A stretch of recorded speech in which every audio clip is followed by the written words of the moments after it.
The right things, press the right buttons. What's up, everybody? Happy Wednesday, and welcome to another episode of Machines, Magnetism, and Mayhem that is with our special guest, Chris DeWitt. So we've got Tony and Greg in the house today. They're happy to be back. It's nice and early in the morning, so if you're watching, drop us a comment or tag a friend who loves tattoos in the chat. If you're watching and you'd like to, chime on in, that chat will be watching the entire episode, as well as if you'd like to join the Zoom on these, our calendar is on reinventingthetattoo.com. Scroll to the bottom and you'll see the link there. Other than that, if you guys are new to Reinventing the Tattoo, we have lots of cool stuff that's been happening, whether it's education-based, travel-based, in-person events, all that good stuff. The next time that we'll probably see you guys is at Hell City, coming up on May 19th to 21st. And there we'll have different seminar rooms and all of that good stuff. If you go to reinventingthetattoo.com/Hell you'll see the different various events and our schedule there. Other than that, I'm going to go ahead and tell you guys about some of our weekly shows happening. And if you'd like to chime in on those, they're happening on YouTube just the same. Every Sunday at 1 o'clock, we have Reinventing Drawing Group with Jason Leeser. It's skill building Sunday, so bring something you're working on, something you're curious about, and that is a perfect place for a judgment-free atmosphere to talk about art. Also on Mondays at 9 a.m., we have Drawing for Tattooers led by James Wisdom. Later in the evening at 5 p.m. Eastern, we have Robbie Rapol's Let's Talk About Feelings. Also on Mondays is our Canon weekly exercises led by Sandy McAndrew. On Wednesdays, we have our Tattoo Now Business Roundtable, and if you'd like more information about that, tattoonowbusinessroundtable.com. Thursdays at 6 p.m. Eastern is Tattoo Collecting 101 led by Fawn Baker and out of Red Tree Tattoo. Other than that, let's go ahead and bring in the guys of the hour. Probably like looking at them a lot more than me. Tony, Greg, how's it going? Hey, what's up? How you doing today, Lauren? I'm doing pretty good. I was just telling Chris that the weather is looking nice, and I'm sure in Columbus is going to be a nice hot weekend for him too. Pretty happening. Yeah. Yeah, I think it's going to be 80 here in Pittsburgh. Greg's by the beach. You surfing this weekend, dude?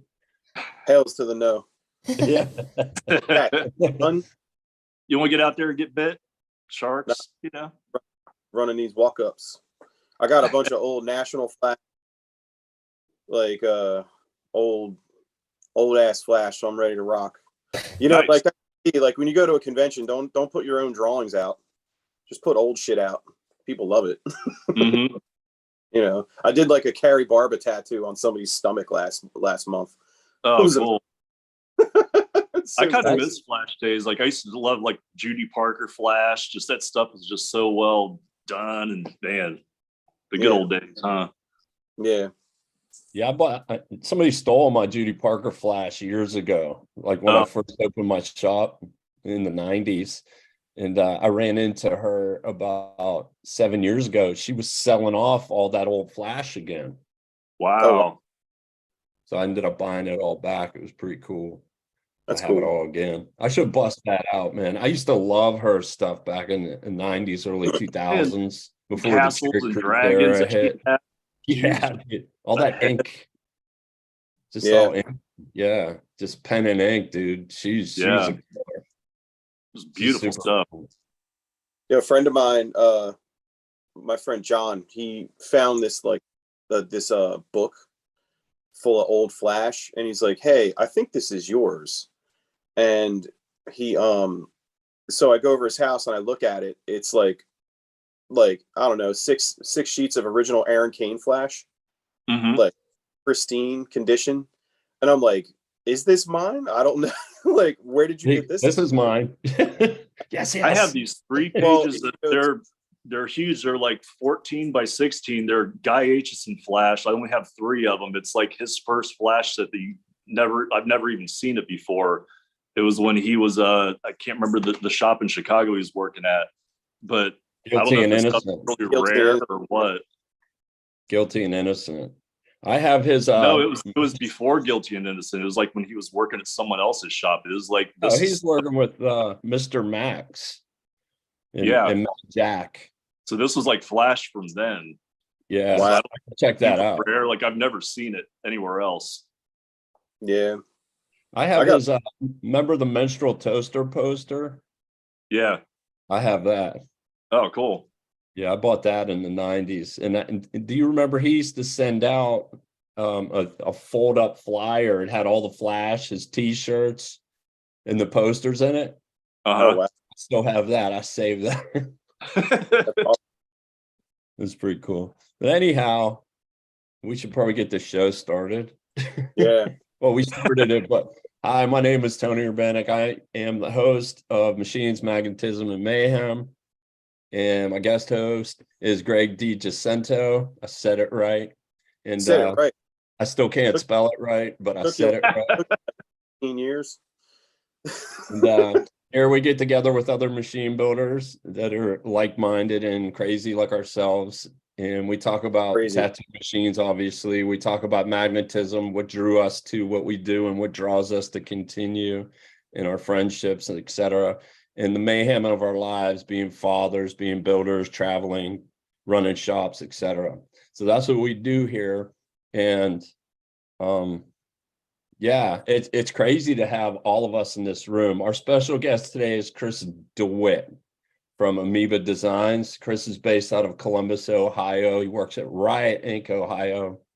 I met him, we figured out roughly around 2003, also at the meeting of the Mark. I believe that's where me and you met also, Greg. And yeah, I think so. Yeah, it had to be. I don't know if you've ever seen Chris's work, but he was back in the biomech carving days in the early 2000s. He had his own unique style, his own unique way of doing things that really caught my attention and made me super fucking jealous. And I gravitated towards him. I met him. I bought one of his machines, and he was just one of the nicest people I've ever met and conversed with. Very talented, very original, very unique, and building sculptures and does knives and does rotaries. His rotaries are unique. Like everything he does is, in my opinion, very unique. And it's a style of his own. Right. And he went dark. He went dark for him, and I lost touch for probably about a decade. Like after, yeah. So it was nice to I've been thinking about him. It was nice to see him resurface and get him back in the game and have him on the show. And yeah, I know a lot of people miss you, Chris, and like to hear about where you've been, what you've been doing, what's up like out here. So just been the man doing it to it. Like we were talking, I went through some hernia surgeries about 4 years ago, had like double repair and then a repair on the one that didn't quite take. It's my fault. But yeah, just kind of the last 4 years, I just decided I don't want to get out and do conventions. I've been sitting at home, just me and the fiance have a really cool house, kind of not in the country, but got chickens, and been gardening, tattooing, making knives, got into pouring resin, just crafting stuff. That's cool. It's awesome. But yeah, I'd like to get back out and start doing some conventions again.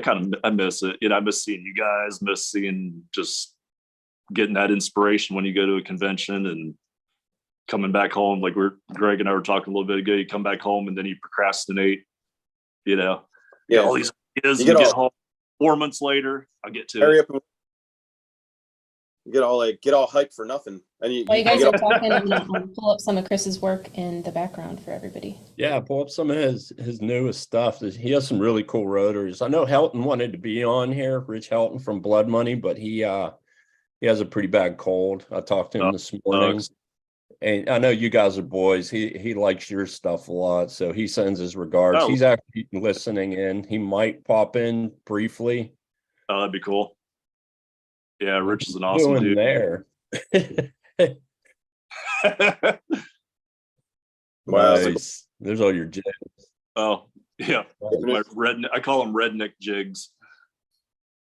Oh, you should see mine, dude. Out of square blocks. Yeah, that works. A to B, baby. Heck yeah. Is that how you get a lot? Do you MIG weld, or how do you? Yeah, I MIG weld. I've done a little brazing. I'm not real comfortable with it, but I kind of years ago, I bought a welder, taught myself how to weld just by putting stuff together. And I figured out a way to get really clean MIG welds. And of course, since I carve everything, I don't have to worry about blobs because I'm going to either carve them off or I'm going to turn them into part of the frame. So it just really works. And I like how I could just really sandwich two pieces of steel together and get like a really good solid metal bond with it. So you can throw that machine against the wall if it pisses you off and it ain't going nowhere. Yeah, you get that waxy texture-y. It's super cool texture. I get it. I see how you get the flow. Yeah, when I was like carving stuff, that was like when I was MIG welding, and I had this idea that like you could blob it on and like give yourself extra stuff to carve. Right. Which is really cool. That's what I kind of see a lot of that in your work here. It looks really awesome. Yeah, I've really played around with different carbide burrs just to find different textures. Okay. I've even modified some of them. Like carbide burrs are like, they call them like aggressive burrs where they have like the really pronounced sharp teeth. Mm-hmm. Those give you really cool textures. And then I even started messing around where I would break off a couple of the teeth, and then you just have to really be careful that you don't, sling the piece across when it catches on one of them dull spots. But that even gives you even different textures. Yeah. Yeah. What do you use like, is it pneumatic or is it electric? Fordham hanging carving units, like wood carver. Different people use them. Yeah, I just use those with different. I've found like a couple of hand pieces that I really like a lot, and 1/4-inch burrs. Like carving with anything smaller, it takes a long time to get through anything. So I like a 1/4 shaft. 1/4-inch shaft. Yeah, it looks cool. Yeah, I've been shooting a lot of reels lately, so those are just all like videos. It'll be spotty. Those are cool. Yeah, Dan that works for me, Dan Heck, Napalm Lungs. He uses one of yours. He loves that thing, dude. Oh, cool. Yeah, he's excited to see you at the show too. Yeah, it's gonna be fun. Yeah, it is. It's gonna be something else, that's for sure. We got to get you involved in the Machine Olympics, dude. Oh yeah, I'll find a heavy hitter.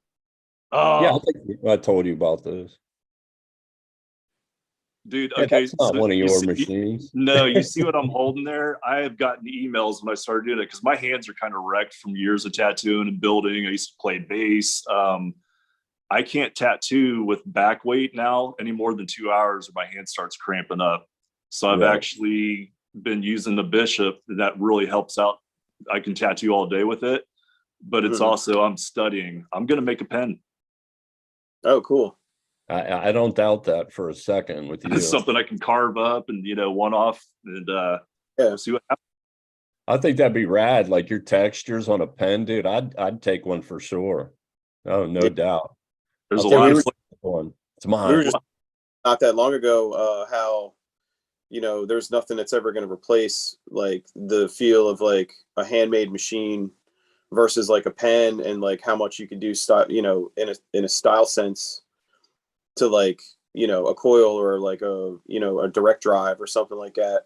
Right. A pen's cool. All the pen. It's a functioning tool to have in the toolbox, which, as a tattooer, you should have a full toolbox of tools to accomplish what you're doing.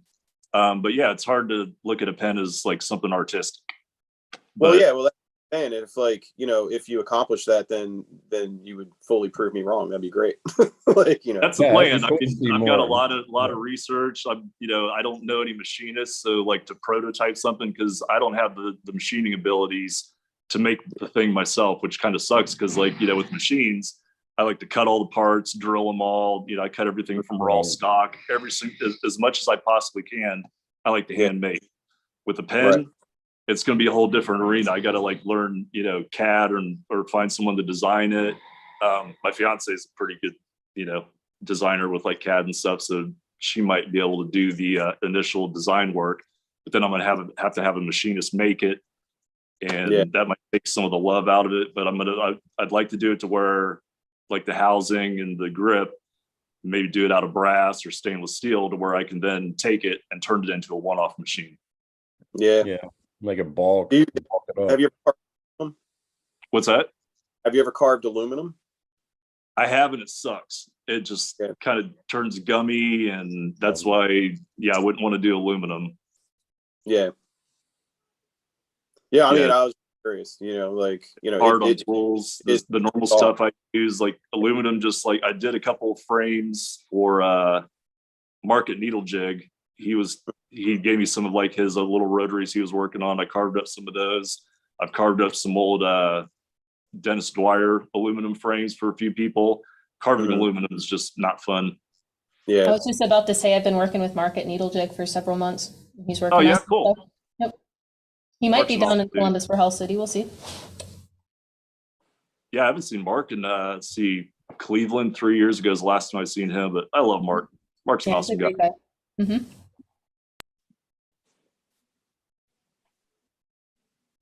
So, What you guys been into? what are you going Oh. to interview? Nobody Yeah, gives a shit let's about us. That's reverse this fun. round. I'll interview you guys. Listen, where did you get your start? Like, when did you start tattooing? Yeah, good. Redirect. Started tattooing in '93. Nobody gives a shit about it, man. Redirect. Yeah. Let me just take over the show, Watch guys. this. If you watch this, it's like our story. Like, nobody gives a shit. No, fun. No one's I here do. again. What? Where'd you get your start? I started tattooing in '93. Spalding and Rogers Super Saver kit. My dad bought me for Christmas because I got a tattoo like the year before from Marty Holcomb, and it just that's made cool. me want to become a tattoo artist. So I started pursuing it from there. I was playing in a band, and our guitar player got a tattoo. So I was like, oh man, I want to get a tattoo. I'd always wanted to get one. And just getting that tattoo gave me a career path. I'd been an artist, but I was trying to make it as a musician. And the light bulb came over my head like, hey, I want a tattoo. So I met this, one of their shows, met this biker chick that she tattooed out of her house. She kind of got me going. And then I met up with a couple of guys. I was traveling around for a little while doing Easy Rider conventions with this dude in like a short bus. He had like a 4-station tattoo studio in a short bus. We'd go to Easy Rider shows. And then I got an apprenticeship after that, and been doing it ever since. Bet you Man, found what a way a to- home on that bus, huh? Oh, dude, he told me like when you come to the Sorry. fairgrounds that these Easy Rider shows are at, don't drive your car on there, because I was driving a Toyota at the time. He said they will torch your car overnight. Oh, good. I'd have to park off the fairgrounds and then walk in and meet him at the bus. It was just nuts. Why would they torch your car? Bikers in the '90s. Oh, It was a car. Toyota. It was a Oh, Toyota. yeah. So you took your Honda instead? Right. But yeah, he's like, yeah, don't drive a foreign car into the bike or into the fairgrounds and leave it overnight. They'll torch it. Oh, wow. That's crazy. It was a weird come up doing some Easy Rider shows. I Yeah. wish they'd still do that. To get a new car, I would just go to a bike. Yeah. Yeah. Just go to one of the festivals, have them torch it. Yeah. Kind of running your insurance rates up.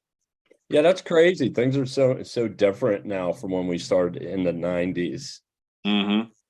Yeah. Night and day. I mean, you remember trying to find equipment.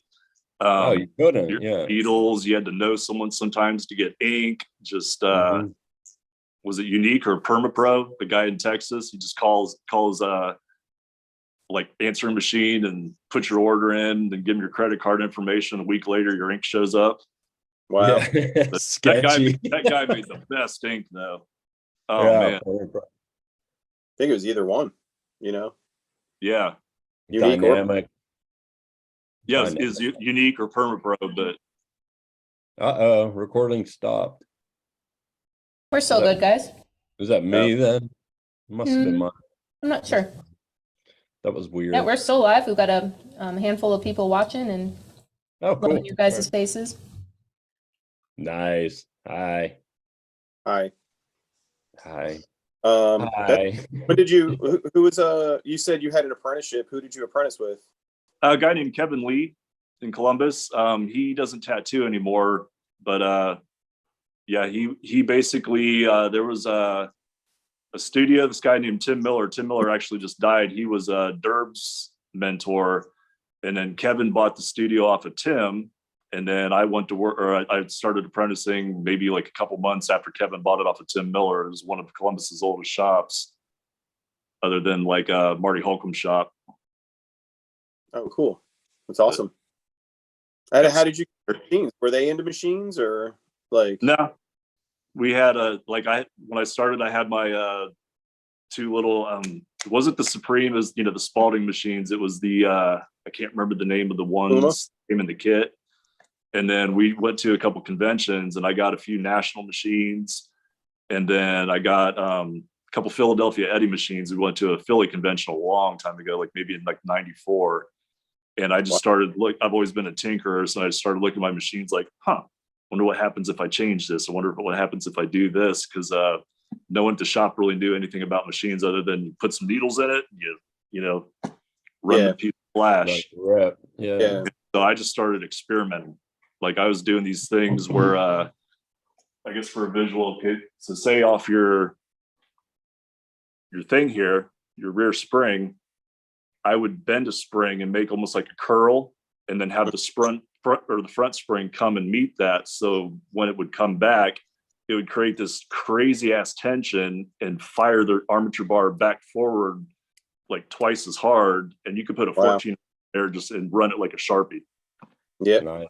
And that was some of the first weird modifying stuff I did. And then I started, looking at the machine, breaking it down like, if I bought this tool, I can make this. If I bought this tool, I can make that part. Mm-hmm. So then around, I didn't start making machines till about 2000 is when I started getting various tools and started just figuring it out. Bought a welder, taught myself how to weld. I did it, no one around me, no machine builders in the area. I just head scratching back to the drawing board and just started figuring out how to make each part and then put it all together. Yeah, that's awesome. So you're self-taught then. The early days are probably the most fun days because you don't know shit. And you're just like figure it all out. That's like the very beginning of like all the adventures. The quest for knowledge begins. You just get in your head and obsess about it and figure out how, what if I did this? What if I change this geometry, move this over a couple millimeters? What will it do? Mm. And plus, I think like I know like I probably started really building machines around 2003. Mm-hmm. But really building them, like getting like, doing, building on stuff that, was my own stuff was probably like 2007. So it took me like that long to like, put together parts and build stuff. And then, I started figuring out like, all right, man, like the same thing. Like if I get this tool, then I can do this thing. And what happened for me was like, I learned how to use CAD earlier on. So I didn't have any tools, but I had a laptop. So, so I would design stuff and then, get it in the mail, MIG weld it up, very badly, like I have some of those. Yeah. They're actually very nice. Their things run, man. They'll saw your fucking arm off, but they're just, they're better now and they'll still saw your fucking arm off. So whatever. Use those metal engravers. Yeah. Like, all kinds of crazy shit, dude. I was MIG welding back then, like early. And then I learned how to TIG weld. So I was doing that. That's the process I use now. Yeah. TIG is the way. Thing that I was never good at braising. I'm not that great at it. I've done a couple frames where I took like a brass piece and then, brazed it because I wanted like a brass side. Obviously it's hard to make that, but I've done some brazing. It worked out good, but I'm just not that skilled or proficient at it. I just haven't used it much because I MIG weld everything. I just got somebody that does it and like watch them a couple times, and I've just never. I mean, when I was up with Tony, like I've been at Tony's place a couple times, but like we never fired up the oxyacetylene. There was just like there was like a tattoo convention going on or something. And we just never had time. I rarely braise anymore. I take a lot of this stuff or I machine weld with screws, but the braising, it's easy, dude. It is. It's easy. The worst part about braising to me is the cleanup. Yeah. And I use different jigs when I braise than those block jigs. because yeah. I have to have access to the inside 90 on Yeah. the plate and the side plates. Like if and you use the jig with like the coil bars or something and the A bars. that's what I do. Yeah. Yeah. Yeah. You got to be able to get inside and stuff. It's not super efficient, but I mean, it works for that. And my problem is where my workshop is, there's no ventilation and there's a lot of smoke that comes off of those. Oh yeah, that stuff is like so crazy. And those tanks I have are so big for me to move them, up a flight of steps out into the backyard to braise a couple frames and then back down. It's a pain. So I just kind of, I only do it with Damascus and the meteorites back in the day, but I don't do those anymore. I do have a piece of Damascus. I think about it all the time. Like, yeah, I'm just gonna braise this up, and then I'm like, man, I'm just gonna go take something else together real quick. No, It's just quicker for me. If you reverse your polarity, and set your amp a little high, you could braise with a TIG welder easy. You just use like silicone bronze filler, and then set your pulse setting at like 1 pulse per second. Glob it on, and then come back and just like really steadily, just like Eat it. and it just makes dimes for you. I made like an inside out jig, like 2 blocks on the side that like you can attach the deck to and the spring deck to, and it had a little slot that like the spring deck, the side is like is flat on the bottom, so that you can braise from the inside. It was like a little thing that I made. I never really got around to using it. I've used I just like didn't like the look of like not having the weld on the outside. It looked really foreign to me. You know what I mean? Like having a little quarter pipe on the inside was like weird. Like it was a strong weld, but it just looked weird. So like I just started doing it from the outside and kind of like because I did some like steel to brass stuff. And and like I said, you glob it on, like you get the stick on there and then you clean it up real nice, and then you come back and then gently like just make dimes, and it's really strong weld, super strong. Me and Mike Wilson came down and we were experimenting with that for like a whole day trying to get it, and we didn't get it, and then it took a couple of months, and then I finally got it set up. I had the right electrodes. You need like a 2% lanthanated electrode to do that kind of welding, because it's better with AC instead of DC. Typically you're welding with DC, but like for aluminum welding and like braising and stuff, you want to switch it to AC. But it's possible, like if you're the right kind of welder, you could do all that stuff. I mean, I'd like to explore more with it, but I don't have the time to cut a bunch of brass sides, so, maybe someday, but not today. But yeah, it's always interesting to hear everybody's kind of process and technique and stuff. Especially like, the way you're MIG welding everything and then carving it off the MIG welds is like especially cool, because it's like you add an extra 3D element to something like that, to a part that's like inherently 2D. Would you like to elaborate on that, like your process for like having something to sculpt, or making something so that you can sculpt it? As far as like just using the actual part of the weld for the sculpture part. So well, just like how, like what is like when you look at a part, like how do you see what you're gonna carve? I usually just, when I'm designing a frame, I come up with like my geometry first, and then I make a jig for, like, say the direct drives I do, or the armature rotary. I'll make jigs for everything, so that way my geometry is always on point. And then from there, I'll use I figure out, okay, I want to be able to either leave this plane, pull it in, get a cart or shape or whatever.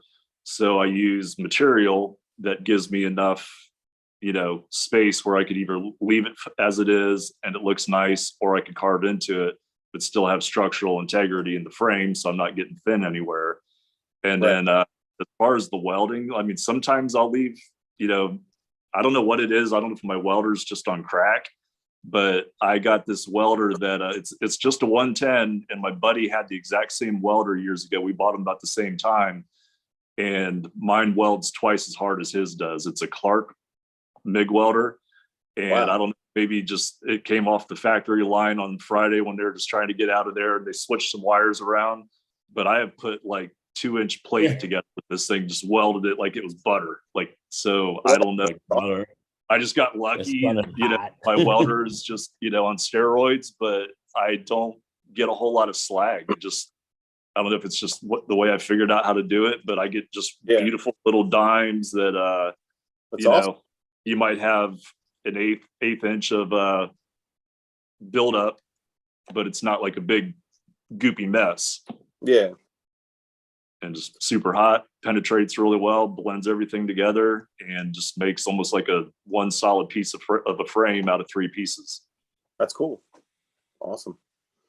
Yeah. And Did then like, from there, carve it up and look for textures. And I just like to, it's like, I guess it's my own personal OCD struggle. Like I'll kind of like envision where I want the textures to go, the flow of it. I kind of look for just like nature, organic shapes. I used to study pictures of like coral rock formations, like sandstone that weathers away, the kind of like the cavities and the caverns and the holes that gets. You'll see a lot of that in the way I kind of like design machines. You know, there's a lot of guys that carve machines and love Aaron's work, but then a lot of people that get into it seems like they just really, you know, rectify his work and Gigery. I just like to do, I made it a point, you know, who doesn't love Giger? Giger's awesome, but that's not my style. My style is just organic and textury and more like nature. So that's what I like to do on the machines. I like really well. Kind of a smooth, like a lot of times Aaron uses like a lot of smooth surfaces and then juxtapose some really cool, like drilled out patterns and stuff that spiral out of control, which is really cool. Your stuff just seems to be like full on, like, you know, like you're going for that corally texture, which is like really, really cool. There's nothing smooth about coral, you know.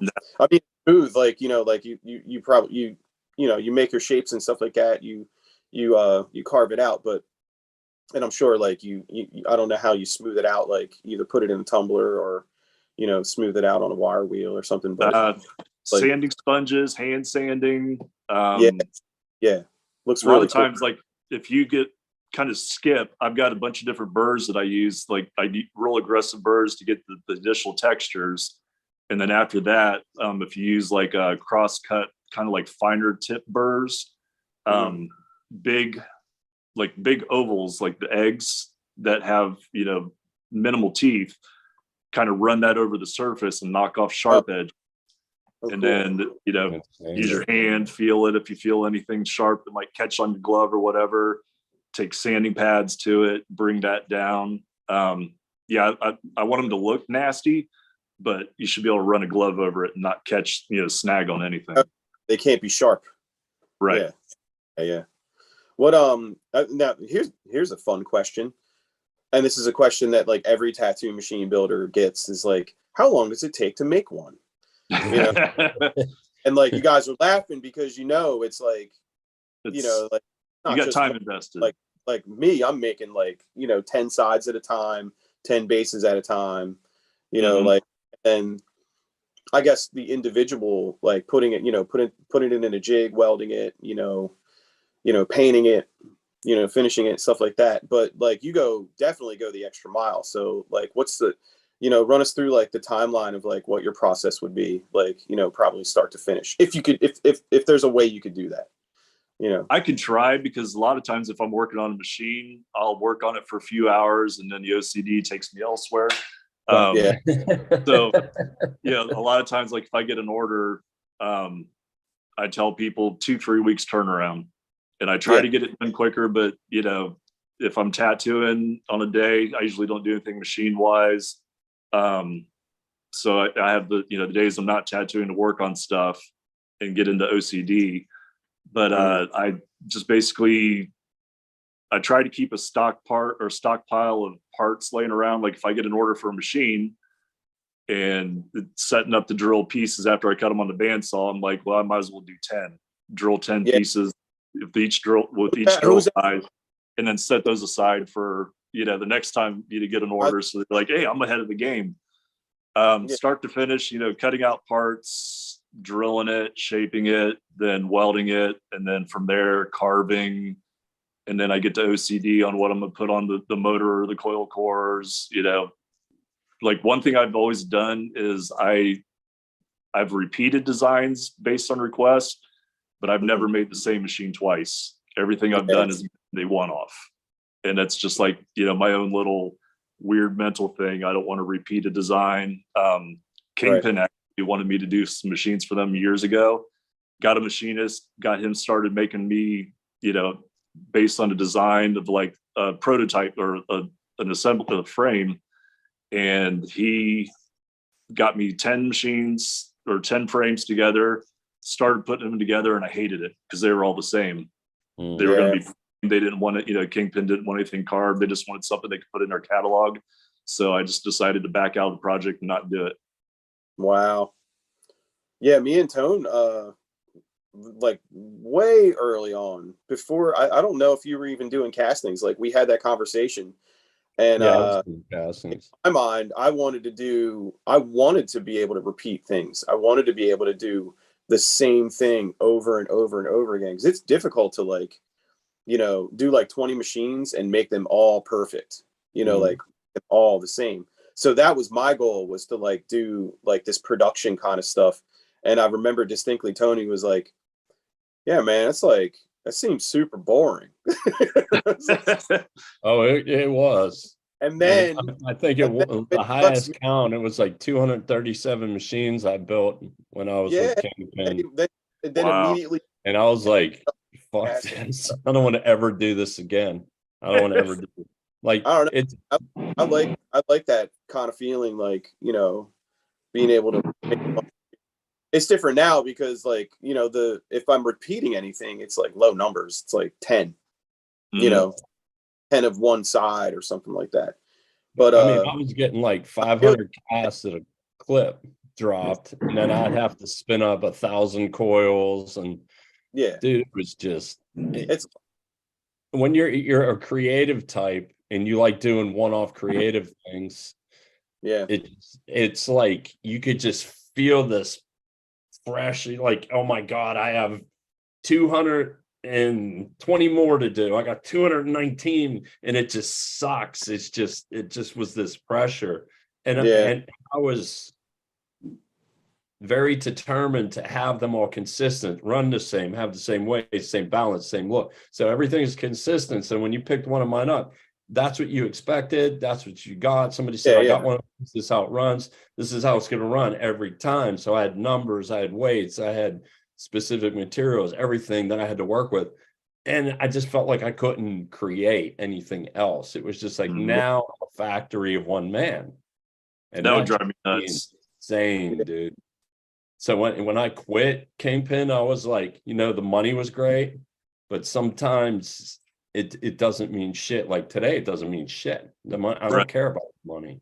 I care about fulfilling what I need to fulfill inside myself and creating, and then my client having something awesome, you know? Like comfort, you know, what I find comfort in that repetition. For me, like, it's like I'm home when I'm like repeating things, like, you know, like perfectly. You know, what's funny is I time myself when I make parts. Like I'll like, you know, so I'm trying to get it down to, like, when someone asks me that question, you know, how long does it take you to make a tattoo machine?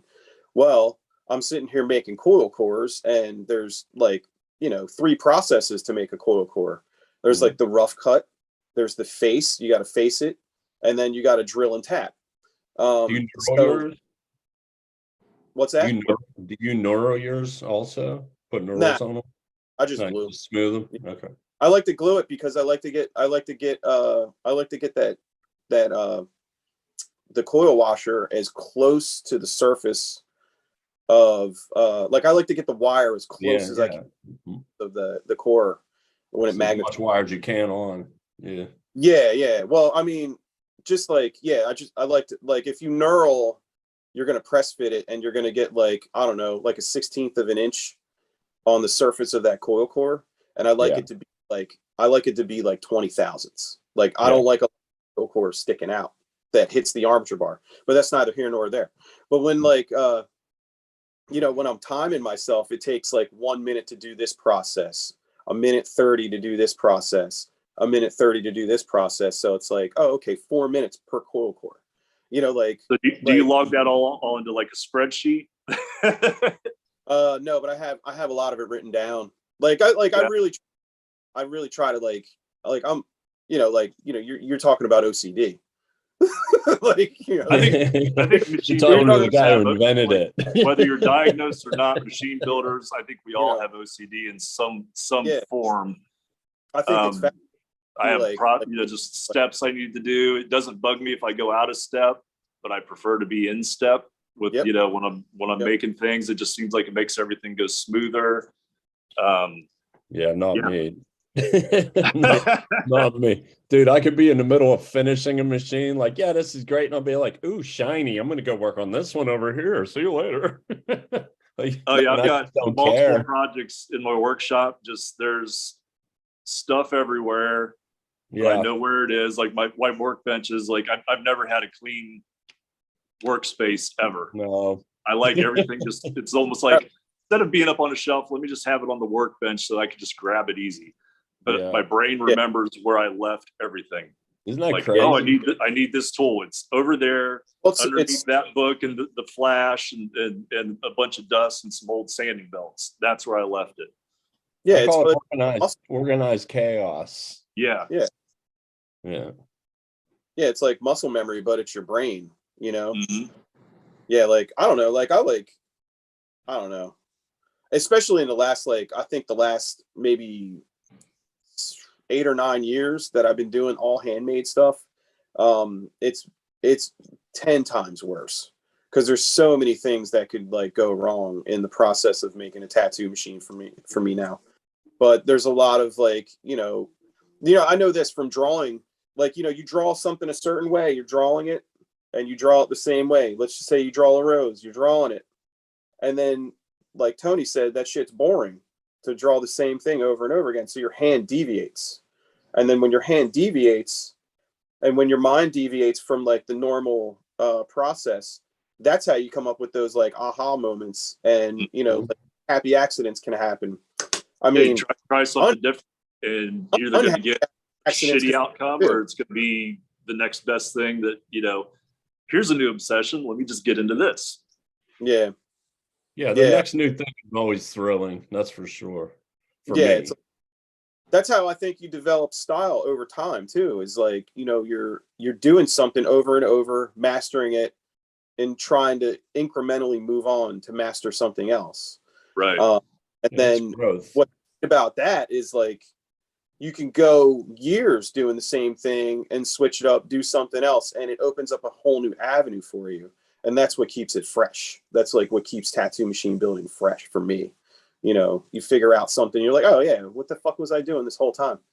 Yeah, you should always try new things because, like, even just, you know, I'm always looking for that next texture. How can I make it look different when I've done these textures hundreds and thousands of times? I need something that looks different. Otherwise, I'm going to get bored with my textures. That's when you try different burrs, you try a different angle, you try a different, you know, foot pedal speed, and just see what comes out of it. Like, you know, like even thinking about paint jobs, just like how to powder coat stuff. Like, you know, like hydro dipping, I did a couple of those. I was like, all right, this is cool. Like, all right, you know, let me try it out. It looked cool to do a couple. You know, and just to like figure out how to do it was cool. Like acid etching, shit like that. Like there's so much stuff that, like, you know, just finishing a tattoo machine, there's so many things, you know, let alone like building them and putting them together. So I think that's what always keeps it fresh for me. I've been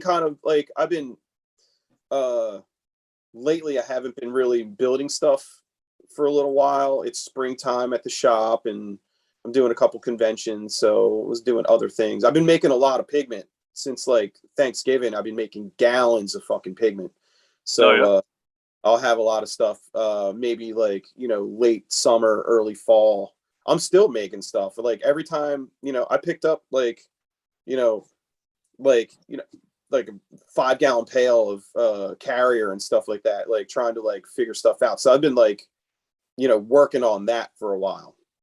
So that's something I never got to do is like make pigment. I always heard like the old timers, they go like rent a cheap hotel room and mix it up there and then just fucking mess for the maids to clean up or whatever. But I never got to up for months.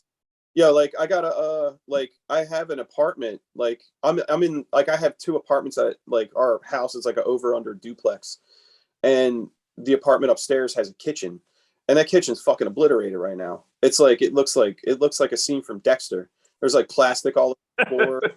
You know what I mean? Like stuff like that. So I'm hopefully gonna be finished up all my colors by May, and then they got to sit for about 6 months to a year. Most of them have to sit longer than that. So they have to like kind of let everything mix together. And it just cures. It's good to let it cure for a long time. You can't just mix it and then start using it. But that's been taking me out of the machine shop. So hopefully, around May when that's done, I got to hop back in and start like, making some new sides and, working on some different kind of bases and stuff. And a lot of times I see stuff that like people, do with like CNC, and I'm like, I think I can make that. Like I could probably make something like that manually, so there's a lot of inspiration out there too. There's like, like I saw, was it Corey Rogers or something? He was like, post like your influences and stuff, like the guys that you think are awesome and stuff. And I was like, man, that's a really cool little thing. So like I put Tony up there, I put Soba, my buddy George Keeler, dude. Who else was it? Oh, Jay Kelly, who should be on the show sometime soon at some point. But cool. So like all these dudes, you look at their work and you're like, yo, man, they're doing something fucking cool. I want to do something fucking cool too. But like, I have limited resources. I have like manual machines and stuff. So it's like, that's what I'm going to do. And I'm going to work on it. I'm going to try to see something, try to filter it through my own eyes, Man, a side story about Jay Kelly. He sent me an email a couple of years ago. He's like, does this stuff look familiar? There's a picture inside his tattoo shop back in like 95 or 96 when tribal was the big thing. Yeah. I did a 30-page set of tribal. What? 30 pages of tribal, like anything you can imagine, ass rockers, armbands, just, wherever you want to put it on your body, I had it drawn. And I didn't, anybody still had this stuff, but he still got it hanging in his studio. It's like this big long wall of tribal. And he's like, does this look familiar? I'm like, oh shit, man. Oh man, you gotta JD Grove tribal. You gotta post that stuff. We have to see it. That shit's in, man. People love old stuff. It's coming back. It's coming back. Yeah. I know I've got a set of it somewhere at home packed away in a box. I'm to dig it out or something. Yeah. I have racks and racks and racks of that flash, man, in the 90s and 2000s. Yep. I probably have, I don't even know, dude. I can't even tell you at this point. I probably have 500 racks, double-sided, filled, 1,000 pages. That's 2,000 pages. Those were the days. Wow. Yeah, all down. We took all that stuff down years ago. Mm-hmm. We don't have any flash on the walls, nothing. We're more of a studio. Just artwork here. I'm gonna put it all back up. I got a big stack of stuff. I traded like $100 off of a tattoo machine for somebody, and I got like Ken Cameron flash, Bernie Luther flash, Greg Irons, nice. All this stuff, all the National Carry Barba stuff, Pinky Union stuff, like, all this shit, man. It just sits in a pile at the shop, but then I bring it to tattoo conventions and I tattoo it all. So like, I know for fact, a lot of people, like, I don't even know that they're looking for this stuff, but they find it and they love it. It's stuff's like still relevant. Well, it's like you kind of wonder, history likes to repeat itself and it always goes in like 30-year cycles. I wonder if like the our age when we come up, or, you know, coils and flash, if that's going to kind of start being the in thing again, hipsters will jump on it, and kind of a resurgence of the old days. That's what happened with Ernie Carafa. Like, you know what I mean? People started making machines again. He was like, "Oh, I was making these a long time ago," and then like he started making castings, making machines again, and he sold a lot of stuff before he passed away. You know, good for him. You know, Scott Sterling, same thing. Like, you know, that dude, you know, was making machines with Malone, and then you didn't hear about him for a long time, and then he, you know, started going off, and like now he's getting a bunch of money for tattoo machines. Good for him. You know, like, so it'll happen for us. You know. To your point about the 30-year cycles, I saw that when I was a kid with the 60s, and I grew up in the 80s, and people wanted to be hippies. And now everybody wants to be 80s metal. And I was watching TV today that the 90s are back, and the shoegazing and the emo shit's heavy again, which was like, it's funny seeing like the flip. And now, like, even in the tattoo industry, even though we've gotten modern with pens and whatnot, remember growing up, there was like, you would scoff at like a Spalding machine. Oh, definitely. But now I got guys offering me $700 for those. Really? Spaldings. Yeah, the Supreme flat sides. Yeah. The Nationals, the Eagles, they're all bringing money. The Coastals, the Kaplans, like all that stuff I thought was crap back in the day.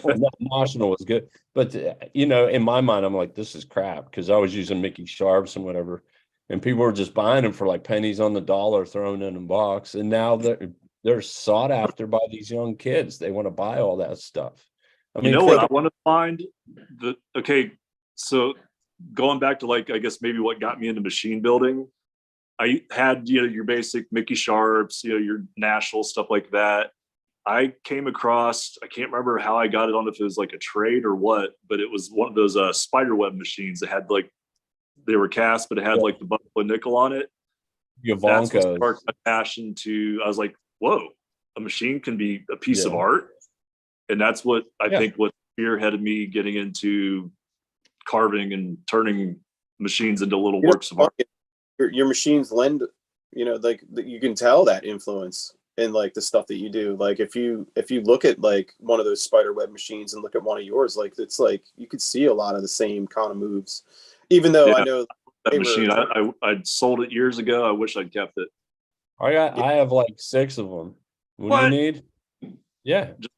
You want a whole machine? You want a frame? Doesn't matter. I'd just love to have one again, just because that's probably what got me carving machines. That's awesome. Cost you. Yeah, they're like they're lost wax cast, like investment cast. They're like $4,000 now. Jesus. No, don't give me. Yeah. I don't know. I have a lot of them though. I ended up I fell in love with that design, the Ivanko. The geometry is absolutely horrific on those, by the way, and it's like pot metal. But I fell in love with them, so I just bought a bunch off of Skyver. He had a box of frames he got from Spider. I met Spider. I just bought another one off of Mike about a year ago, 9 months ago, and I think he has a couple more. So when I hang up, I'll call. Actually, this would be something new. Call that fool now. I'm gonna call him right now. How is Mike, man? I haven't seen him in a while. Mike is Mike. He's like Keith Richards, man. He's out like all of us. I'll tell you what, you call him, that's the end of this podcast. Are you guys on Mike Skyver right now? Is that what you said? I'm trying to get him. I just happened to see him out in Philadelphia, I believe it was, a couple months ago. Yeah, he was yeah, he was hanging out with Frank DeMeo. Pretty good stuff. Yeah, Mike's gonna outlive all of us. He just keeps on going and going. Mike, Fuck you mean I'm gonna outlive y'all? You're live on the podcast, Mike. Fuck the podcast. What the fuck is a podcast? Is that the thing fucking Frog said on? Stupid. You guys hear this? So I was just you remember Chris DeWitt? Oh yeah. Makes machines and stuff. Yeah, he's on the podcast right now. We're live actually streaming. Hey Chris. Hey, Mike. What's up, Mike? Boat Yeah, anchor. I am. So Chris, we were talking about spiderweb machines, the Avongos. Yeah. And I remember that I bought one off you at Pittsburgh last year, and you had several. The frames, you mean? Oh, the end machines. Yes. I got shitloads of. Oh, I don't shitloads. I got a bunch. Yeah. So that's his favorite machine of all time. He ended up selling it, but he's looking for one. So I said, how about we just call him now and see if he has one? Do you want a frame or one put together? Beggars can't be choosers, man. Both? Either or. He said either or, Mike. I don't know if you can hear him. He called me a fucking whore. Mike. I think this one's going to get the highest ratings of all the podcasts. Well, yeah, you get Mike on a show, man. It's just stardom now. Yeah, he just started. What's that? We got to get you on here, Mike. Oh, Kyle's been trying to do that for a while too. Yeah, he should. It's fun. You'll be fun. You going to the show there this weekend? Yeah, there's the West Virginia Tattoo Expo this weekend. Yes, I'm gonna. You going on Friday? Yeah, I'm going to take some stuff up Thursday and say good morning to everybody, and then come back up. I'm going to take the El Camino up Thursday with some stuff, and then I'm going to come back and bring the 51 Crestliner up Friday. Okay, well, I'll see you there Friday. You want to bring a built spider web up with you, and I'll grab it for Chris. I'll dig through stuff, and I don't think I had any to take with me, but I'll dig through some shit. Yep. We'll see. Yeah. If you find a frame, bring the frame. If you find a complete one, bring a complete one. So I'll just buy it off you. Hey, can I say something to Mike? Yeah, go ahead. Can you hear me? Can you hear? Here, let me turn my volume up. Hey, Mike. Yeah.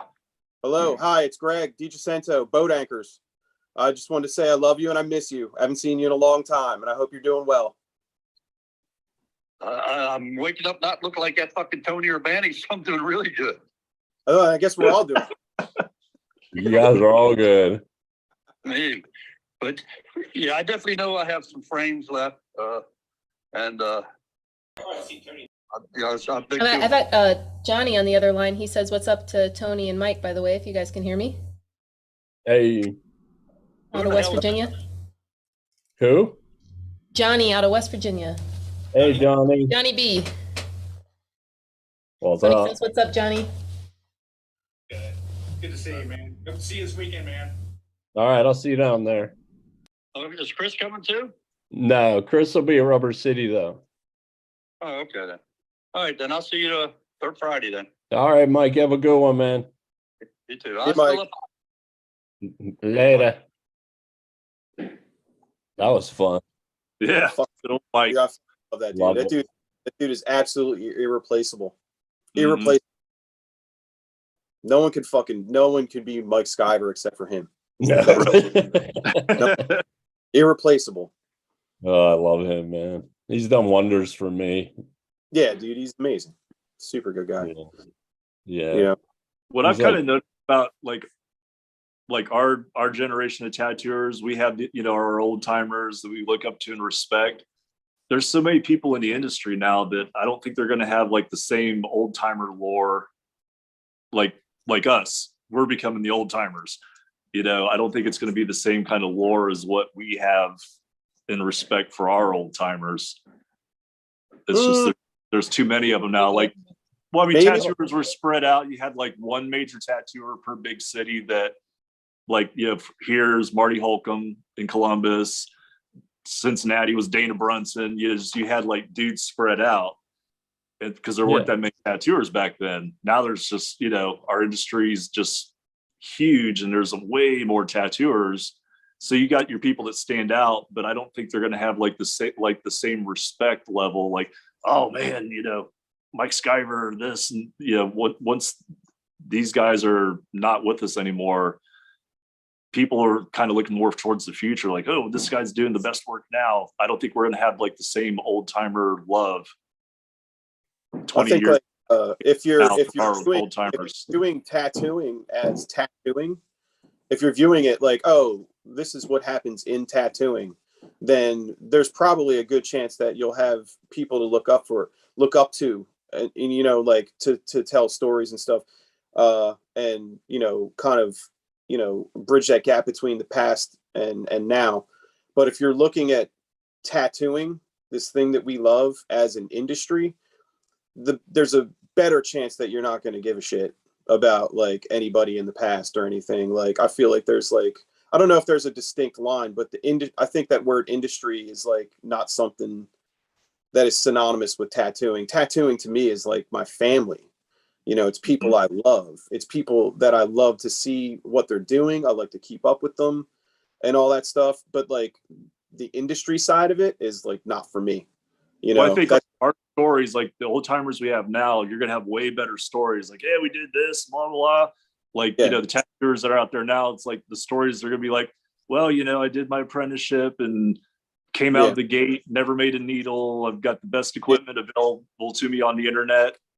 Yeah, I apprenticed on Google. Like fucking Google apprentices, Yeah, just, Google. I like to hear the stories of like what they went through, like the struggles they had. Like we had struggles in the 90s, nowhere near what it was in the 80s, nowhere near what they had in the 70s. Just, they're trying to get equipment, trying to get supplies. That was part of their struggle. And then just, dealing with the public, and, they're going to have just way better stories than we're going to have. Yeah. I don't know. I think it's all relative, dude. I think it's all relative. And we're the guys, like the generations ahead of us now. I don't know where we are in the grand scheme of things. I think we're slated to be the next old timers. I agree with that. Well, yeah, we're getting old. Because we have time in, we have time served, and time served is experience. Like I have a kid that works for me. He's been tattooing 1 year. He's my apprentice. 1 year. I've been tattooing almost 35 years. The amount of stories and experience I have that he tries to tap from me is just, it's nonstop. Like I could sit with him for a month and talk straight, and it doesn't even touch the tip of the iceberg of what I've been through. And I think there's a lineage there where, speaking for myself, when I got into this, I got to a certain point in my career where I was about 7 years in. Before the 7 years in, I was like, fuck tradition, fuck those old timers, fuck all that old shit. This is the new way. But then I came to realize what the community meant, what the lineage line looked like, and who suffered in the beginning to bring this to surface. So I think you're going to have both sides of the coin, where there's going to be people like fuck history, fuck him, fuck that. Not to be vulgar, but I like that. But you'll have the other side of the coin where there's going to be people who, like myself, just had this desire for information and I like history. I like antiques. I love tattooing. I love the community. So I want to know everybody. I want to know everything. I want to try and help. I want to give back. I want to carry information. So when I met Mike, he started to teach me about lineage. He started teaching me about history, and it opened me up to like the who, what, where, when, and why, and how we got here. So I came to appreciate that. That all being said, again, half of the coin's going to want to know the same thing. We are the carrier of that information, because once like Lau's gone, once Dana's gone, Moose is gone, you're not getting that information. Who knew them? We knew them. We sat with them. We talked to them. Just like Jerry Rieger, he's gone. He was one of my mentors. His mentor was Doc King.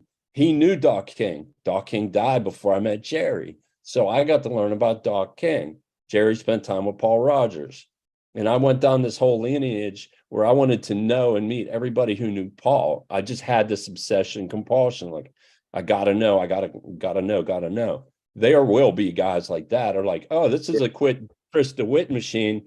It's 2091, the year 2091. Who is Chris DeWitt? Who knew Chris? Well, this kid worked in Columbus that knew Chris. Well, let's go talk to him. Yeah, I knew Chris. These are the stories about Chris. I think that'll just cycle. If you have some sort of, I don't want to say significant, because I don't think I'm significant in any way. I'm just a dude. But I think the way some people appreciate the lineage in the business will have this desire for information about their history.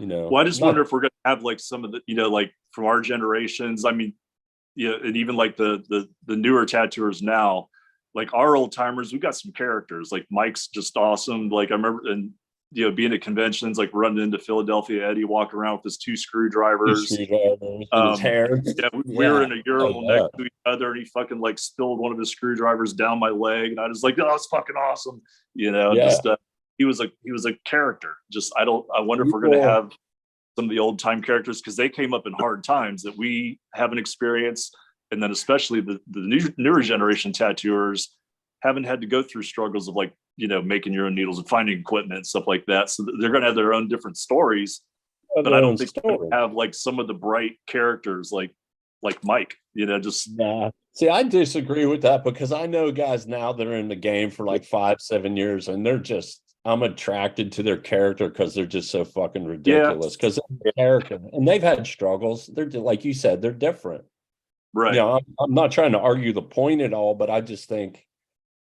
Well, it's going to be, I guess it'll be just not what we know. It'll be, their stories, the antics they did do. Yeah, and that's fine. Yeah. There can never be, like, new things wouldn't exist, and new ways wouldn't exist if there wasn't old ways, So, like, you have to respect that. Like, you don't have to respect anything, but you have to respect the fact that, like, there's something that had to come before you for you to be able to, like, do something your way. Like that is ultimately like what that's going to repeat and repeat and repeat and repeat. Like you said, 2091. Like what I mean? Like, oh, well, there's I mean, some people have that appreciation to their roots, and some don't. So I mean, to be fair, we don't know where it's going to go. It's like you don't have to like have an appreciation for anything, but those who do cherish those stories and stuff. I think and like I said, like it's viewing tattooing as tattooing, and like these are my friends, this is my family, this is like people that I want to be around, there's people I want to absorb energy from. There's not one fucking CEO in some hedge funded corporation slinging fucking cartridges. Like, I don't care about that person. You know what I mean? That's not somebody I want to I could fucking care less. When you meet me and when I meet you and we meet on the same level and we exchange ideas and we have fun, that's not a bond that's easily forgotten. And for me, that's what tattooing is. Right. Those are the things that, and like, and not for nothing, not to dog anybody, but like, these, corporate tattoo industry fucking cornballs are, like, they're never going to get that.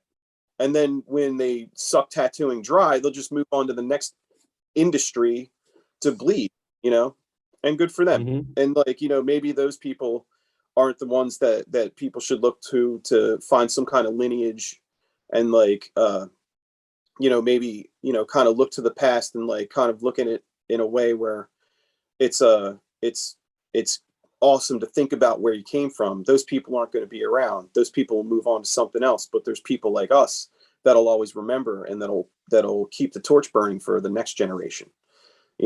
Whether the next generation gives a shit or not is up to them. And with that, because I got to go do tattoos. So love you, man. It was I love you too, Tone. It was awesome to talk to you, Chris. And you too, man. I'm gonna watch the rest of this podcast later to see how much shit you guys talk about me. Just kidding.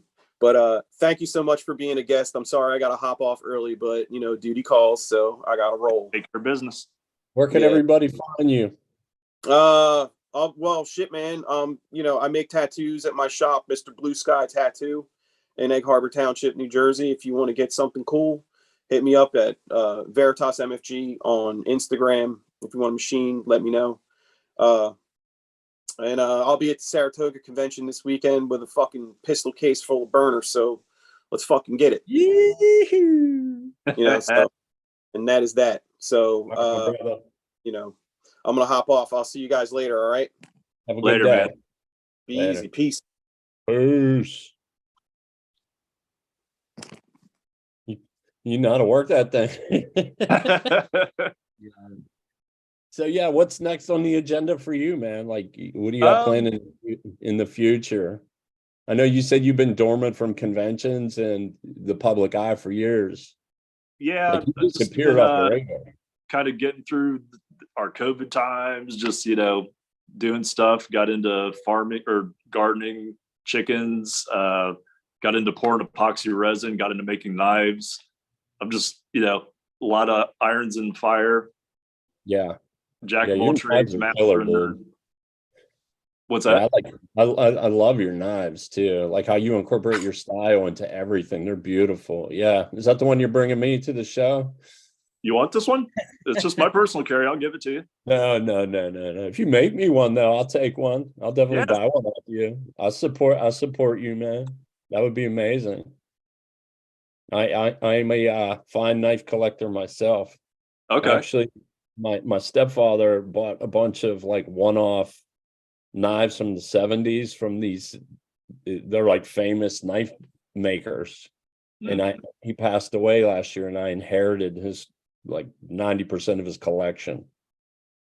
So I'll have to get together with you and show you some of that stuff. So yeah, I've always had an affinity for knives and knife makers. I made one knife in my whole career.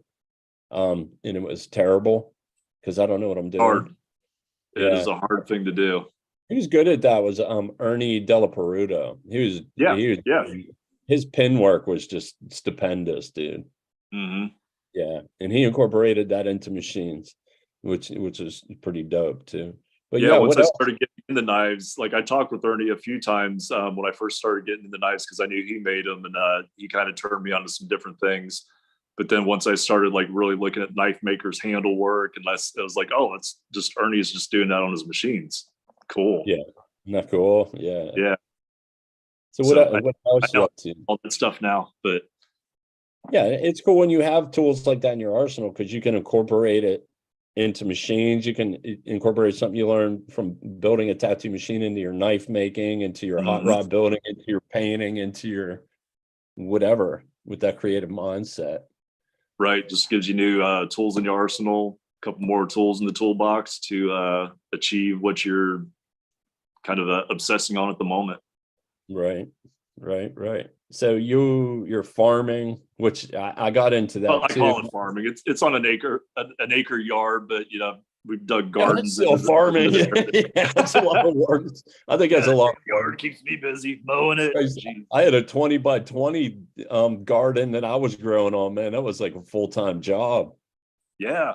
I grow a lot of tomatoes and peppers. Yeah. And we're gonna do like squash and corn and stuff this year. I made we're doing a garden on the other side of the house now.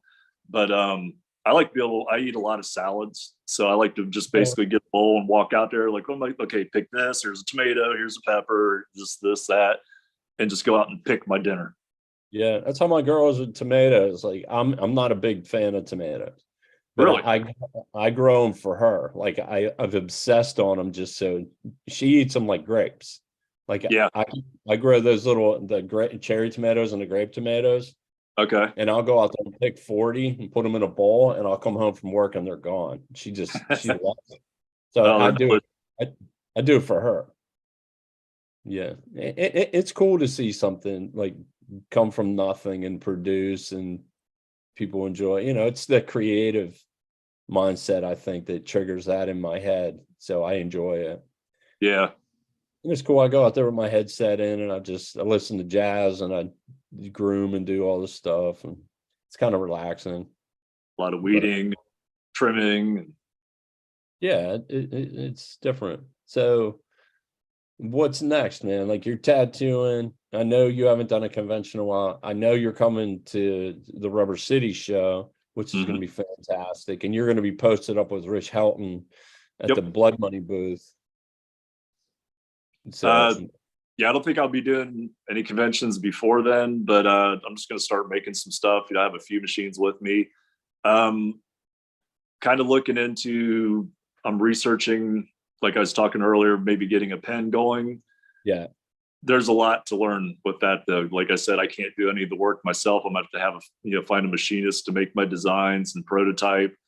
I'm going to have to find someone, that's just willing to do a couple, run off a couple pieces for me. A normal machine shop's going to want to run like 1,000, but I've got to prototype everything first and then tattoo with it, make sure it's going to work right. And I can't do any of that work myself. I don't know my way around a mill to save my life. Right. Yeah. I mean, you could talk to Greg about some of the prototyping stuff too. I have connections. I have a guy who's a good friend of mine who does like small batches for me of certain things. Okay. I do when I do productions. Yeah.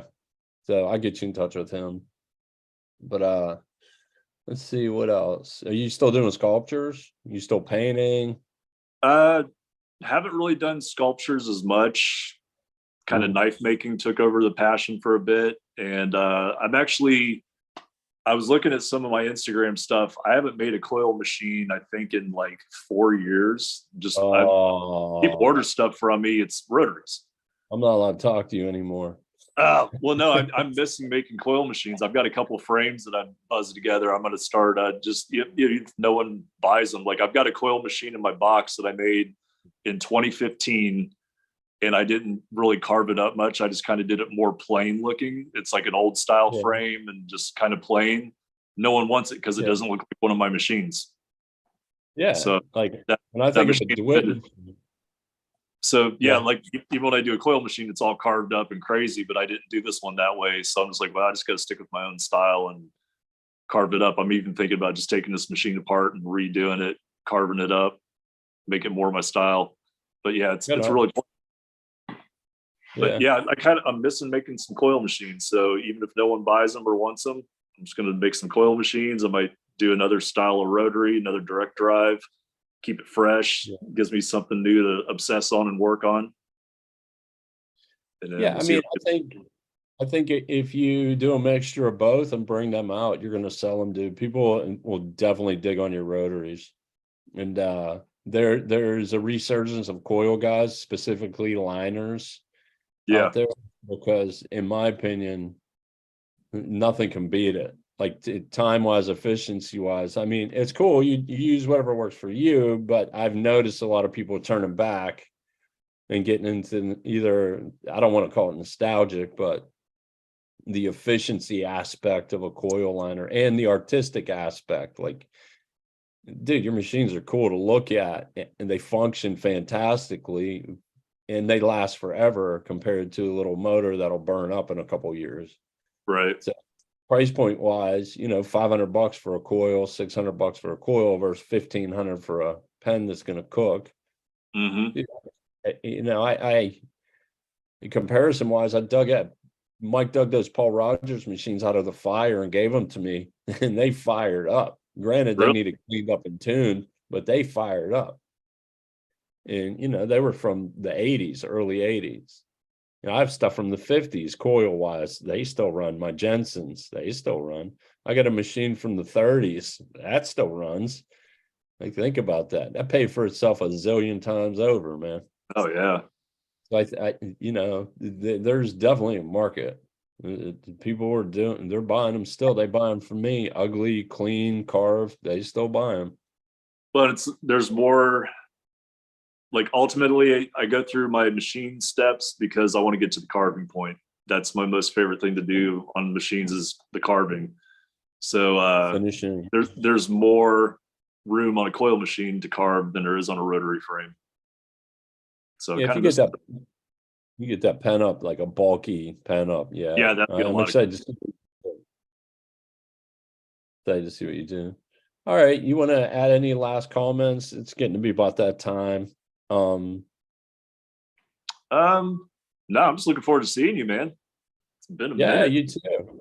Yeah, I'm going to be up at Akron this weekend, but you're still Yeah, it's like a hours. little over 2 hours away. Just over 2 hours. Yeah. But I mean, July's going to come That'll up. be more like 2.5, but Yeah.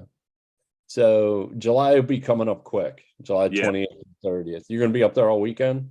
yeah. All right, cool. All right. Yeah. So where can people reach you if they want to buy machines? What's your Instagram, your studio? Instagram's Amoeba Designs, spelled weird, but you can find me. You can probably type in my name, look it up there. amoebadesigns.net. It's like a link tree thing, takes you to all my different web avenues. And you can find me tattooing at Riot Ink, Ohio in Columbus. There's 2 shops. I'm at the Powell location, riotinkohio.com. And you can find me here. I see you. Find you on YouTube to get the information. And Yeah. my name is Tony Urbanek. I work at Inkadoo in Pittsburgh, PA. I run the Rubber City Tattoo Invitational. I build machines at T Urbanek Machines. And my Instagram's at Tony Urbanek. If you have any questions, hit me up anywhere. I'm always around, always tattooing, always building machines, and always causing mayhem. That being said, I'd like to thank Lauren for her time, Gabe Ripley, Guy Atchison, our special guest, Chris DeWitt, who is a master machine maker and a good friend. Greg DiGiacinto from Mr. Blue Sky, who is You said his name right. Yeah, that's right. DiGiacinto. I always say it wrong. It was like DiGiacinto a couple of times, and I can't spell it. Like, Yeah, it's I kind see of it a on the strange screen. spelling. Yeah, he always gives me grief. You know, and it's early when we start. And I'm like, yeah, I don't know what's happening.